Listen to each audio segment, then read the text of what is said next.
Hello guys and welcome back. So in the last section we saw everything there was to template driven forms, but then there were some issues with the template driven forms. The first issue was that we didn't really have a way to implement custom validations, and to do that we needed to use directives. And the other one was that we couldn't really add or remove some components, some form controls or form groups from the form dynamically. Okay, so to just tackle these two issues that we had in template driven forms, we can use the reactive forms approach in that case. What reactive forms does is we create forms inside the reactive forms approach inside the TypeScript class, and then we synchronize this form that we created in the TypeScript class to the view or the template of this particular component or form. Okay, so for that we will need to follow a few steps, and all of these steps are given here. So the first one is that we need to first import the reactive forms module, and it can be imported from Angular forms like so. Then we will have to add it to the imports array as well, so that we could use this module inside our app module. And then inside the TypeScript class for the component in which we are willing to create the form, we will have to import some classes like FormGroup, FormControl, FormArray, and validators from Angular forms. Then inside the ng on init lifecycle hook, we need to create a form group itself. So the parent of the form that we are going to create would be a form group, and each input field inside that form is going to be a form control. So a form group contains an controls object that again contains a group of form controls or other form groups, and then each of the form control inside that form group can have three arguments that can be passed to it. So we create a form group using the new keyword here, and then we pass in a controls object to it. This also takes two other arguments, that is a list of or a single validator function as a second argument, and as the third argument it takes a list of asynchronous validator functions or a single asynchronous validator function.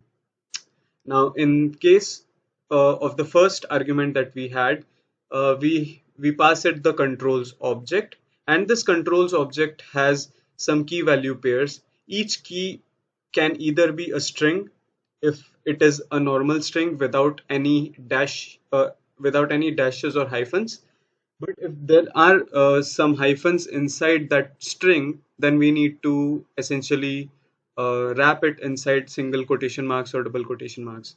And then the value of this is can either be a form control like so, or another form group like so, or it can also be a form array like this.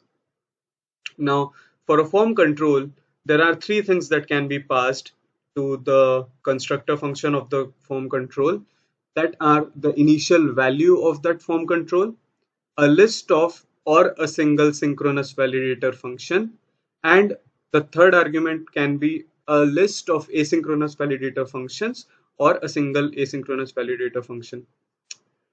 And now, let's say if you're using a form array like so, then you can add new form controls or new form groups to that form just by getting a reference to that form control using a get method on this form, and then by typecasting it into a form array, you can get access to a push method to which you can then pass a new form control or a new form group.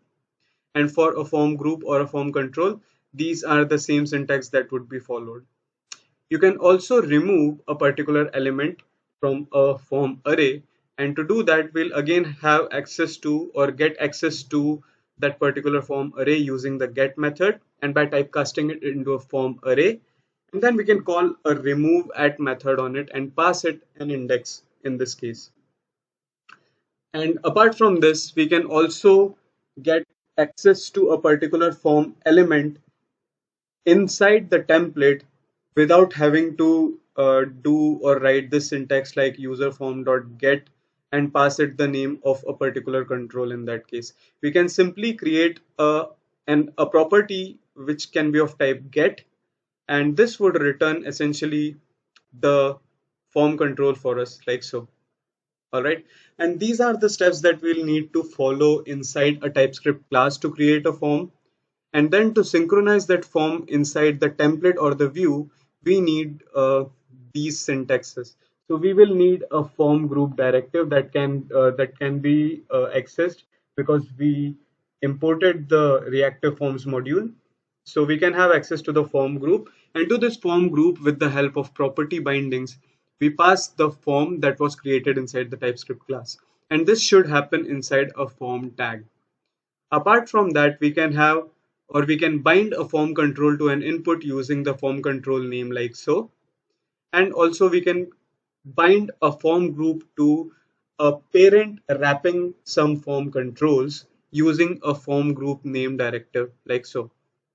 We can also loop through a form array and bind its form controls or form groups using such a syntax wherein we'll loop through. We'll first get a list of controls or all the controls there are inside that form array using the get method and accessing the controls object on it. And then when we get the control, we can also specify an index for each of that form control or a form group in that case. And when we want to just bind it to the template, then we can use the form control name again, like this. But this time, for the name field, we will be passing the index that we have for that particular form control or form group, like so.